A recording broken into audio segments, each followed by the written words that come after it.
Hello there everybody, Sam's Trains here, welcome back to the railway and welcome to another review.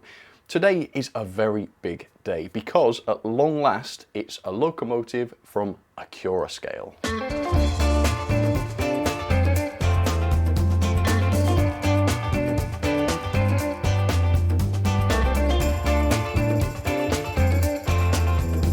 Not only is this the first ever locomotive released under the Accurascale brand, it will also be the first ever model full stop that I've ever reviewed or purchased from Accurascale, so I just cannot wait to see what this manufacturer is capable of. But what is the locomotive? Well, bear with me. Alright, that was a slight exaggeration, but in all seriousness, the size of this box is insane. I think this is the largest loco box that I have ever seen. Yeah, massive and very, very heavy as well. 1.6 kilograms this box weighs, and even if the loco itself is only half of that weight, then it's incredibly heavy, very much so. Anyway, what is the locomotive? It is the brand new Accurascale Class 55 Deltic locomotive. And this loco was announced back in 2018, and finally it has been finished and released. This thing was only released this week. I got mine yesterday. The other thing I want to talk about with this is the price, because this thing cost £160. Now, is that a lot of money? Yes, of course, it's a non-trivial amount of money, but in a world where Bachmann list their Class 24 for £179.95, that's a much smaller loco than this, by the way, and in a world where Hornby charged £217.99 for their ageing Class 31, the price for this new Deltic does seem incredibly reasonable, really, particularly when you consider the features that Accurascale have promised on this loco. And if you're not familiar with those, then stay tuned, because I think this will be very, very impressive indeed. But that's just the thing, I haven't opened this box yet. At the moment, I have no idea what this loco is like. So today we're going to take a look and we're going to find out whether this locomotive has been produced in the manner in which it was promised. And if so, then this ought to be something very special indeed. So jump aboard, let's take a look. So one thing I haven't mentioned, and I think I should because it demonstrates the goodwill of Accurascale, is that I don't appear to have been charged postage for this. Obviously, to manufacturers like Accurascale, postage is not free. They do have to pay the courier for it. And yet my invoice for this Class 55 just says £160 and that's it. So I think I got free postage as well, which is quite remarkable, really, isn't it? Because many manufacturers certainly do know how to charge for postage, even if you are spending £160 or whatever. Anyway, time to reveal the Deltic that I've got, so let me show you the end of the box. So mine is a BREE Type 5 Class 55 Deltic, running number D9006, the fife and forefart of yeomanry, and the livery, I guess this is the important one, it is the BR green with the full yellow ends. And apart from that, we've just got this very minimal packaging design with quite an elegant line drawing of the locomotive on the front. And apart from that, that's pretty much it. Very little else to see on the box. So for the very first time, let's start to open this up. I like this plastic sleeve, so that even protects the outer box, which is awesome. Stops the lid coming off too. And let's lift the lid, shall we? Are you ready? I'm definitely ready. I've been ready. Oh, it's a bit trickier than expected. Hang on. Alright, so we've got a gorgeous looking bunch of paperwork, and I think we'll dig into this to start with. So, what is this? Accurascale, British Railways, yeah, it's the Deltic basically. Okay, so on the front, a little bit of information about the model. One thing that does stand out is the fact that it says this has been through extensive quality control, which is certainly something that other manufacturers could learn from. And it also says that it's supplied with a 12-month manufacturing defect warranty from the date of purchase. Well, that's not very useful if you purchased this over a year ago now, is it?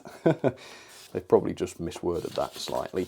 Anyway, wow, look at this. So I guess this reveals quite a bit about the model. I've just caught sight of this massive list. How many? Right, so there's 143 items on this list. and there is this absolutely wonderful exploded diagram which shows quite a lot of the loco's detail. I mean, look at this thing, very, very complex. It's got a relatively standard looking mechanism, centrally mounted motor, looks like two genuinely ginormous flywheels, and then of course it looks like all-wheel drive as well. You'd expect nothing less. And then on the back there, yeah, this looks like it's just some standard stuff really. Troubleshooting, wheel cleaning, lubrication, don't put too much oil on it, etc, etc. So that is pretty good. Let's move on. We've got, oh, look at this. This is like a handbook, probably produced in the style of the locomotive's original handbook, I'm guessing. I know Rapido have done that sort of thing before. All right, look at this. Now this is nicely produced. Unbelievable. Right, contents. So it looks like we've got an extensive history on the Deltics themselves. Look at this, fully illustrated in beautiful colour. Wow, the other manufacturers have got so much cashing up to do already, haven't they? Wow, so much information here. Is this booklet literally just about the real things? Yeah, it is actually looking like that, isn't it? Core. This is just very impressive. We've finally got a bit about the model. So analog and digital. So you've got a roof section, which is removable via magnets, which, is that gonna, yeah, that gives us access to the decoder socket, I think. Capacitor bank. So I'm guessing that's to produce some stay alive. Internal speakers present on DCC and DCC sound fitted locos. Okay, so I won't have speakers in mine because mine's analog. And analog functions, it says it's got a limited range of lighting functions to be controlled on DC. Head code, all right, okay, so it seems to be the fairly standard stuff. If you've got a sound fitted version or DCC version, I suppose, here's a list of the functions. Seems to be fairly extensive. Okay, all looks very good. Look at this. So we've got some head code stickers here and loads of them as well. And I've also noticed that, is this 2x? Yeah, this appears to just give a brief explanation of what each of those codes means. So that's wonderful. This, you know, it just strikes me that they seem to have thought of everything. You know, it looks like real effort has been put into this, and that is really, really good to see. Okay, let's undo this thing. All right, so this is just insanely packaged. Look at the amount of space here that there is between the loco's blister pack and the outside of the box. Very, very well packaged indeed. Plus quality control, which I don't think all manufacturers employ. Whoa. Okay, and immediately it is obvious why so much packaging was necessary. This does not seem excessive anymore because the weight of this thing seems absolutely unbelievable. This is a heavy loco, and that is a big understatement. Right, so I'm definitely weighing this later for you to let you know what it weighs, but let's pull this baby out. Let's take a look. I think I did spy some accessories, perhaps. Oh, yep, they've come out. Here they are. Look at this. This is the one thing that just tells you what sort of quality we're dealing with here. Etched metal nameplates. We've got them specific to this loco, and I don't know, some sort of little crest, I suppose. Yeah, it's a little chap on a horse. A lot of people who know more about this are going to be utterly cringing at that, but still, etched metal, that's real quality, very nice. And then we've got some detail in this bag. Look how nicely painted all this is. Some of it's made of metal. We've got more etched little, probably builder's plates or something, with tiny little text on them. Those are clearly metal. Painted pipework and such. We've got real moving screw link couplings here. We've got 2 sets. Yeah, there's 2 sets, of course there is. Okay, so that is fantastic. Not fitted to the model, of course, because presumably it would interfere with the NEM couplings and such. All right, I think it's reveal time then. Wow, I think this is the most excited I have ever been over a diesel before. There's just something about the packaging and that booklet of information and the etched details that just tells you without even looking at the logo that this is something quite extraordinary.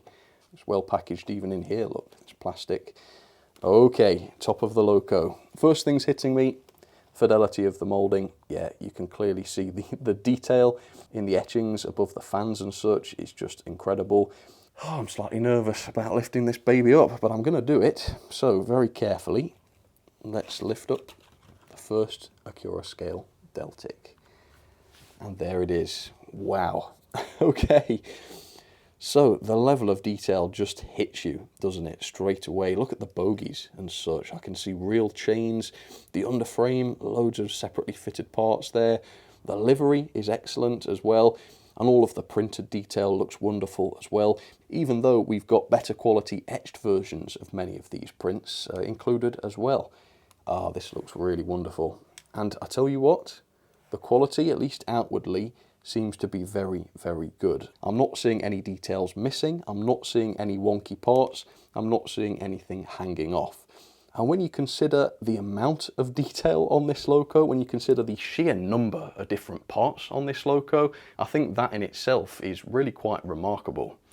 That suggests to me that this is a really good quality locomotive, and it certainly does seem as though quality control has been used on these, which is just the way it should be, frankly, at this sort of price point. So, first impressions seem very, very good indeed. Obviously, we're going to take a much closer look at this loco in just a second, but first of all, here's a little bit of background on these Class 55s in real life. The British Rail Class 55 was comprised of 22 diesel locomotives which were built between 1961 and 1962, except for the prototype, of course. This, the first example, DP1, named Deltic, was the origin of the Deltic nickname by which the whole class would generally be known. The prototype came long before the rest of the class and was notable for its high speed and massive size.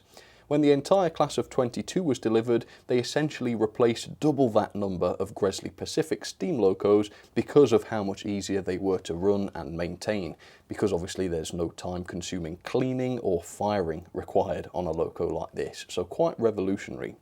In addition, the journey time from London to Edinburgh was cut down by 1 hour, that's a lot of time, thanks to their unprecedented acceleration and their ability to maintain such high speeds, something that was very difficult or even impossible with the steam locomotives they replaced.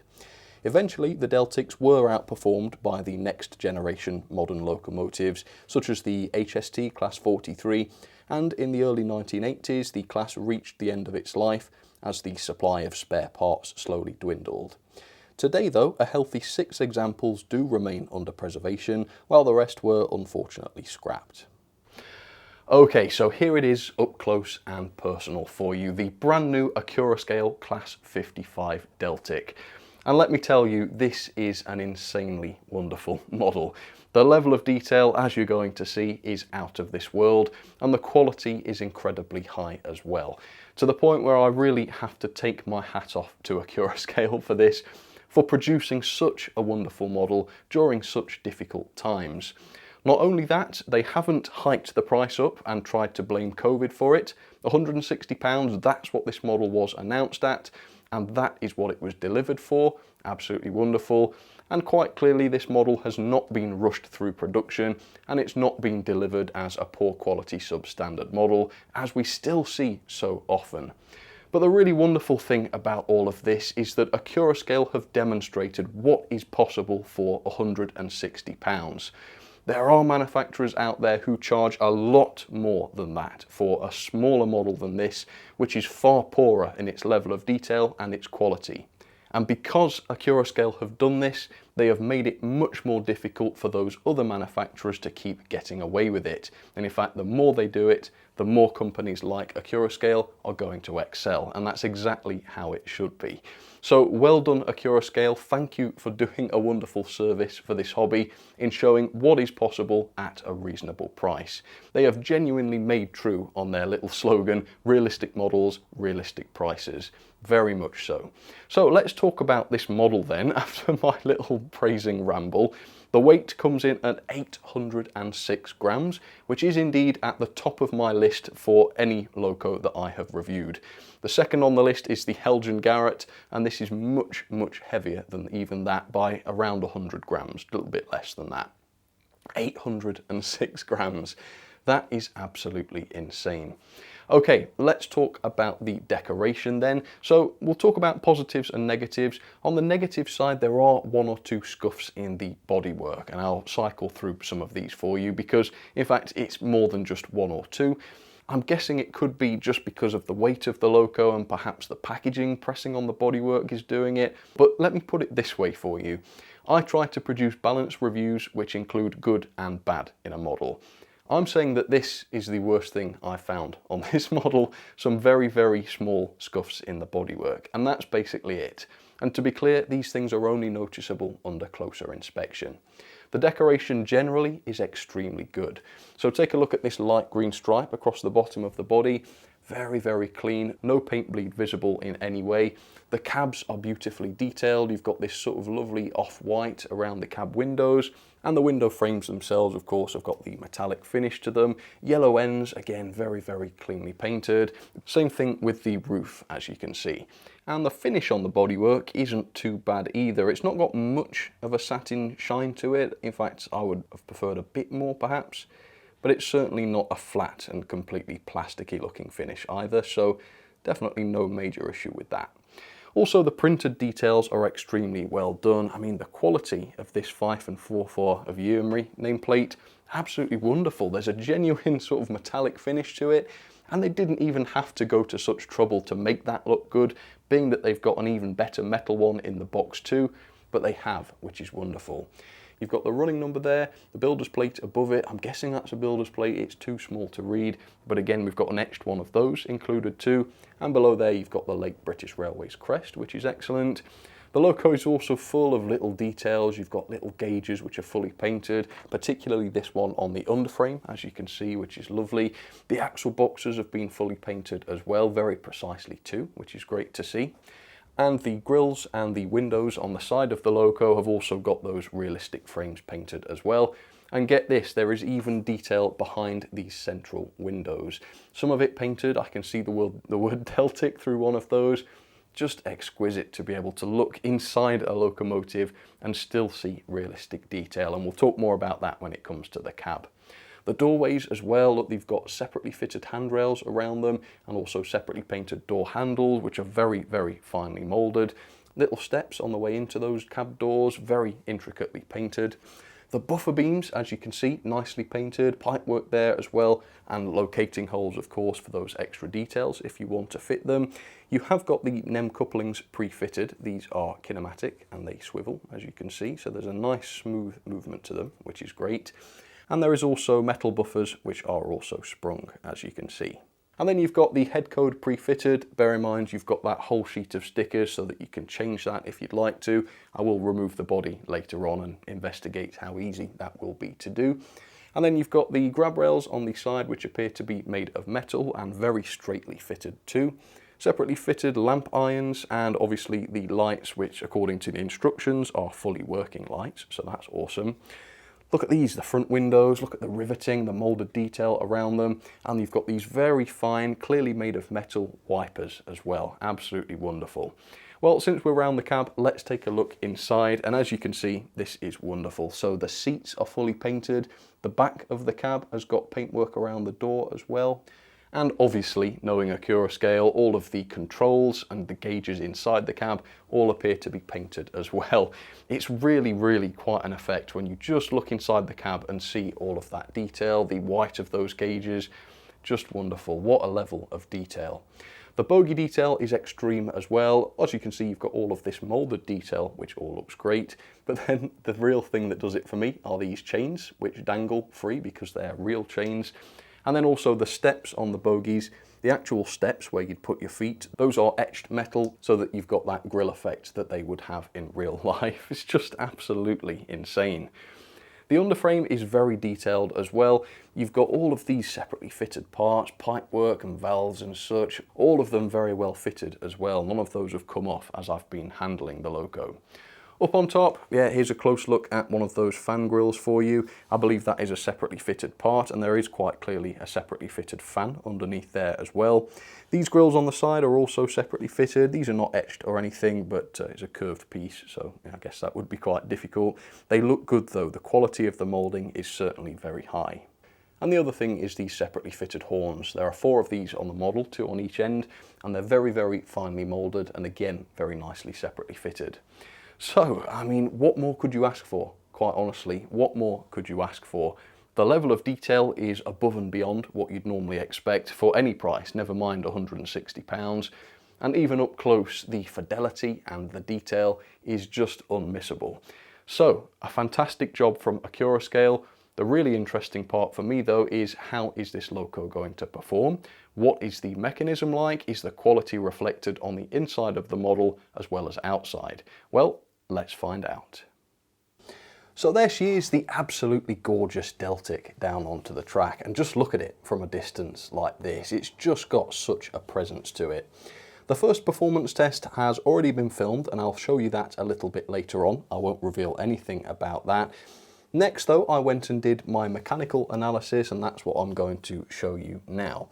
So in terms of accessing the innards for adding details such as crew or maintenance, it's a bit of a mixed bag. In terms of fitting or exchanging a DCC socket, is there a massively convoluted process of removing the body and trying to find the decoder socket? No, you do this. There you go, that's it. There's the 21-pin DCC socket, and the top piece here has just a couple of magnets glued into it, which allows that piece to snap on and off perfectly. In other places though, access is not that great. The axles, for instance, are covered up by this base keeper plate, which is also part of the outer bogie, and as you can see, this is secured in place via clips and not screws, and in fact quite a lot of clips. There are 6, one at the back, one at the front, and then 4 along it. So it's a bit awkward to get those off, and when you finally do get it off, you realise that the chains, which are a lovely feature of detail, they actually prevent the base keepers from being removed entirely, so you have to remove the chains as well. However, you can see that the loco has proper turned metal bearings on its axles, so that is a fantastic touch. And also the pickups are like double pickups, so you've got 2 contacts on each wheel, which makes the continuity even better than it would be before, so that's quite awesome. Body removal then, this is not a great process for a few reasons. First of all, there was no mention of body removal in the instructions at all. And that's not great because Accurascale have actually released some crew to put into the Deltics, and so to fit those you do need to know how to remove the body. So it's just a bit confusing that they've managed to produce a whole booklet about the real Deltic, but the actual important bit, the part the customers need, information about the model that they've just bought, is very, very brief, and it doesn't even cover body removal. And that's not particularly intuitive either. So the chains have to be removed, of course, in order to get the body off, and the body is secured with no screws or anything. It is a secure friction fit though, it's not going to be dropping off, so the fact that the loco is so heavy isn't a problem here. I do recommend removing the underframe detail first though, because that's got a fair bit of detail on it that you don't want to damage. And then once the body removal is complete, it's a bit of a faff, I'll be honest, here is the chassis. And this affords us a slightly better view of the interior detail. So there's a look at that. Yeah, it's really quite wonderful, isn't it? And the cab detail, of course, we get a better look at that. This is the top of the chassis. I did not go further into this to try and look at the motor and the flywheels and such. Trust me, there is a motor and some flywheels in there. But you can see the circuit board there. On the ends, you can see that we've got 4 LEDs behind the head code boards, and that's to give a nicer diffused light, which is a very good idea. And of course, you can see the rest of the LEDs there. The body interior is connected via some spring-loaded contacts, which is awesome, and you can also see some cab lights, which illuminate the cab, and also some interior lights, which illuminate the interior detail along the body. The cab lights though and the interior lights don't appear to function on analog though, so bear that in mind. If you want to make use of those, you will have to use DCC. And then finally, in terms of gauge, they came in quite reliably at 14.3mm back to back, which is very, very close to the standard, so no problem there at all. Okay, let's move on and let's talk about performance. Right, the time has finally come for that first test. So let's answer the question, does the loco run? I'm hoping so. Okay, forwards direction, let's give it a little power. Oh, and 800 grams of locomotive move off perfectly smoothly. Look at that. So this has not been running. This is literally its first ever run from being unpacked, and it's running beautifully. Look at that. Very quiet as well. It's just the sound of the wheels. Just the sound of the wheels clicking over the track there. No motor noise. Wow. It's just beautifully smooth. Right, let's see what the gearing and the speed is like. Of course, quite speedy locos, the Deltics. So here's a run past at 50 on the controller, half speed. Seems about right, I would say. Yeah, obviously it can go faster than that if it wants to. Let's try full speed. Oh yeah, perfectly good range of speed. Also watch this, I'll cut the power now. See that? Nice gradual slowdown. Without even looking at the mechanism, you can tell that it's got some serious flywheel action, but also that it's incredibly free. The whole mechanism must be incredibly free because, as we know, it doesn't matter how big the flywheels are, if there's friction in the mechanism, they won't do that. But they do. Cool. So before I run this in properly for 30 minutes in each direction, let's find out what the crawl is like. So I'm just going to turn the controller up. Obviously I won't be drawing any final conclusions from this until after running in, but I always do it before the run in too, so let's see. Alright, it's not bad, it's not bad. It seems to be cogging along a little bit, but it is maintaining it, which is good. Yeah, it's maintaining the speed. And I'm hoping, I'm guessing, that this is going to get better after running in has completed, but generally that's okay. You know, that's control enough for you to go and couple up to rolling stock nice and carefully, I would say. Yeah, overall, that's all right, that is. Right, so what sort of lighting are we dealing with?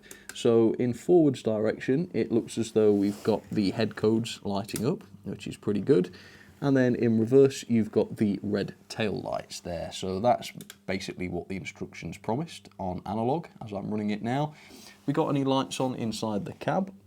Oh, we certainly do. Look at that. So those gauges that I talked about earlier on, they actually light up, just like they did on that Rapido loco. And I have to confess I did know that because I saw a post on Accurascale's, I think it was their Facebook about it.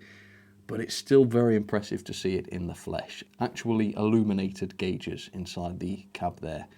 Absolutely awesome. Right. Wow, that's just taken things to a whole new level really, hasn't it? Gosh. Right, okay, let's run it in then. 50% forwards to start with. Let's see what it makes of my layout. And as always, this setup is a worst case scenario. So if the loco works okay on this, then it should work okay for you, sort of no matter how well your track is laid. And as you can see, it does not seem to be phased, does it? As a quality loco, it is running absolutely fine on this layout. No slowing down on the curves, look at that. Oh yes. So there's torque to spare, that's a good sign. Big loco like a Deltic, you don't want it slowing down to a crawl at the slightest sign of any friction. And this loco powers through the second radius curves without any issues. Yeah, it's just running perfectly. It's running beautifully. It's not wobbling or anything. Really, really nice and smooth, good and quiet. No derailing, no stuttering. Wow, they've pulled it off. It looks good and it also runs well. Incredible, absolutely incredible. So I'm going to thoroughly enjoy the next hour or so. I think that's safe to say. And after it's over with, I'll come back to you and we'll do some hauling tests. I don't think I own enough rolling stock to demonstrate the limit of its pulling power, but I'll certainly put some coaches on and we'll see what it looks like with those. Overall, folks, I've got to say, it's doing the job for me, that's for sure. Okay, I'll see you in a second. Okay, there we go. So, running in is complete, and there were no problems during running in at all. Really nice and smooth, very stable, no cutting out or anything, obviously because of all those pickups. Yeah, it's a really decent runner. The pulling power is also absolutely amazing. 1.2 newtons was the tractive effort of this thing, which equates to around 65 coaches on straight and level track. That's pretty extreme. So the pulling power is wonderful, possibly quite a lot more than this model needs. One thing that isn't so good about this though are the couplings. And I discovered this when I was doing the pulling power test because they're not actually that secure. I mean, they just come right out. And many times when I was trying to do the test, the couplings would come out of place before the meter reached its maximum reading. So the loco really is heavier than it needs to be because the couplings can't handle the massive amount of pulling power. Also, the couplings are at the wrong height, unfortunately. Every bit of rolling stock I tried to couple to this did not work properly because the Accurascale coupling hook was too high for the other couplings. And I tried rolling stock from Bachmann, from Hornby, from Oxford, and they were all exactly the same. And of course the result here is that you get this turning effect when only one coupling hook is engaged, and that was causing derailments. So it was quite difficult to find a rake of coaches that actually worked properly with this without the couplings being an issue. Now, I'm not saying that all of them are going to be like this. Your mileage may vary, but for me, both ends, yeah, the couplings are not that great, which is surprisingly common. You see that quite a lot. A manufacturer goes to all the trouble of producing an amazing loco, and still something as basic as the couplings still doesn't work properly. And again, yeah, it's just really easy. In fact, you see the whole coupling has come off there, which has to be clipped back on underneath. So yeah, not the best quality couplings, unfortunately, and it does cause problems, at least in my experience. But these coaches, I've got a rake of Southern coaches here. These seem to be okay with it, so that's what I'm going to be hauling today. Right, so how is the performance now that the loco is fully running? Nice little takeoff there. Yeah, it's still very nice and smooth, which is good. But how is the crawl now? Because it wasn't amazing before, so let's see if it's any better. Let's do a bit of a slow crawl forwards. Yeah, that's pretty good. Yeah, that's pretty slow. Easing it up. Yeah, it's still jerking a little bit. Yeah, I'm not actually turning the controller now. It's slowed down. And now it's sped up again. So I think the problem is it's just too heavy, isn't it? It's a good motor, I do think it's a good motor, but it's got massive flywheels on it and it's got 800 grams of locomotive to haul. So at the slow speeds, has it stalled? No, it's still trying to go. Yeah, at the slow speeds, torque just becomes a problem for it. So yeah, I think I might actually say this loco is a little bit too heavy because it affects the performance, and the loco can't make full use of all its weight anyway because of the flimsy couplings. But it is good to see such a heavy loco, don't get me wrong. It's just, obviously, it produces challenges. So at the low end, yeah, the speed's not fantastic, to be honest. The performance isn't great, but at the high speeds, say this speed, yeah, it's perfectly okay. And there's decent torque there as well. Okay, let's go couple to those coaches. Oop. Yeah, that wasn't very good, was it? But not the loco's fault, of course. It's just me being a bit too haphazard with the controller. Right, did it couple? So, I mean, it does couple. It's not that bad, at least. But yeah, the loco's coupling hook doesn't engage. And I've tried adjusting it, moving it about. Nothing seems to change that, unfortunately. And then on the middle line, I've decided to run another fantastic locomotive from the same sort of era, I guess, a bit later. We've got the Bachmann Class 37, and this is also an incredibly good hauler, but it is the slightly better performer because it's better at the low speeds. There we go, there's a bit of a crawl. Yeah, there's more torque there at the slow speed, and also the couplings function properly. So yeah, I think in terms of performance, Bachmann is probably still the top based on this single engine, which is not a lot to go on. But in detail, Accurascale have got everybody beat as far as I'm concerned. And then on the inside line, I've got another diesel that I consider to be very, very impressive. This is the Murphy Models Irish 121. And that's similarly very well detailed as well. And it also performs, I think, probably slightly better too. Okay, let's see how this thing handles some coaches then. It's at about 40 speed here. And as you can see, it doesn't seem too phased by them, does it? Yeah, it seems to be running nice and consistently, even with a load. It's not that many coaches really, but it's a fair number, and it's handling them perfectly. So overall, this is very, very good, isn't it? It isn't perfect, definitely not, but the imperfections are relatively minor. I mean, the couplings are quite a big thing, but on the grand scheme of things, I think with a bit of work, they could be improved, and I might take a look at them later on to see if I can fix them up. But besides that, the performance on the whole is pretty strong, isn't it? The level of detail and the appearance of the model is absolutely wonderful. And when you consider the price, all of this becomes even more impressive. And I'll tell you, it's a lot easier to forgive slight issues with couplings and splodges of paintwork when the loco doesn't cost an absolute fortune, like some.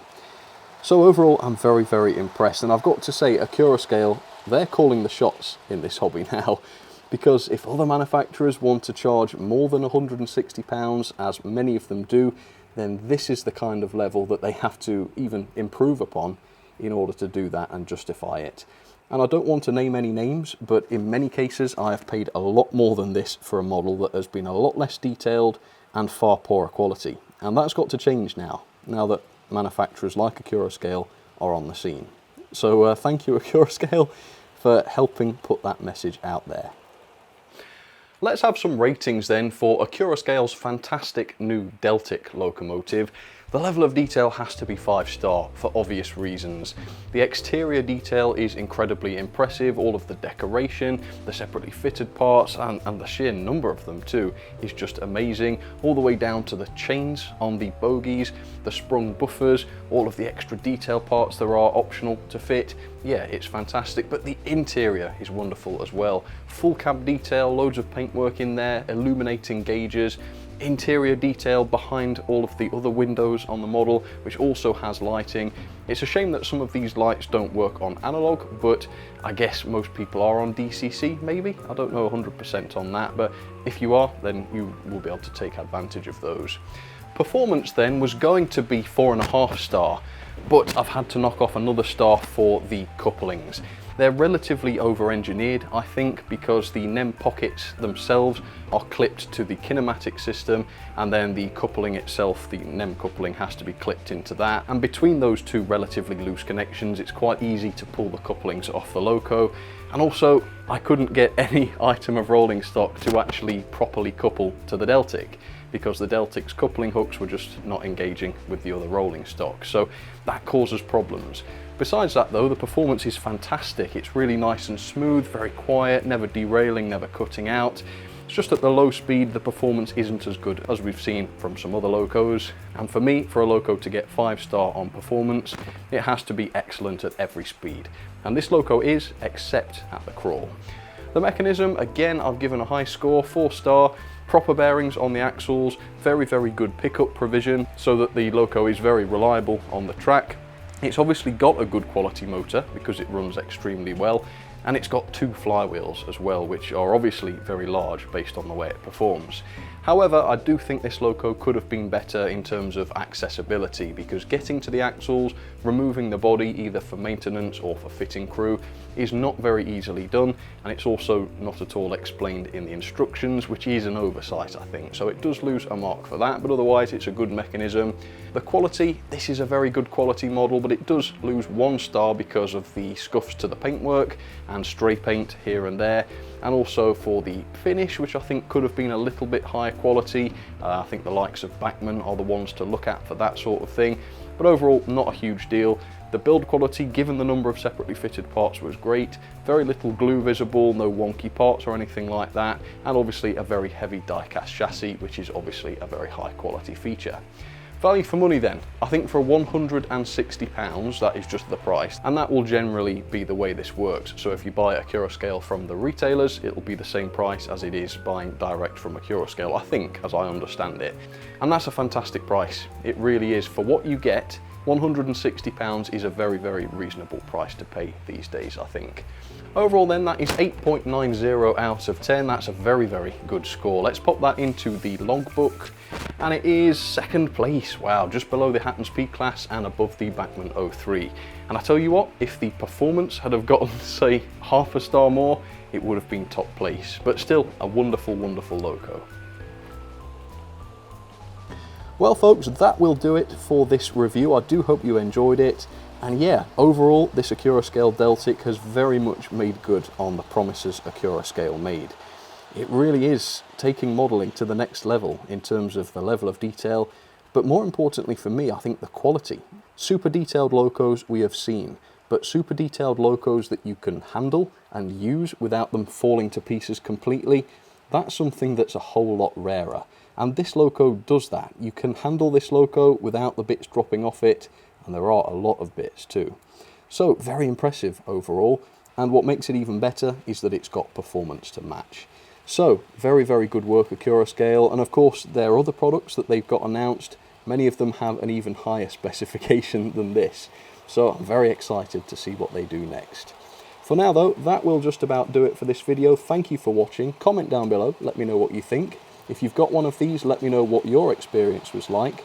And I think that's it. So thanks folks, you take care, I'll catch you on the next one. Cheers everybody.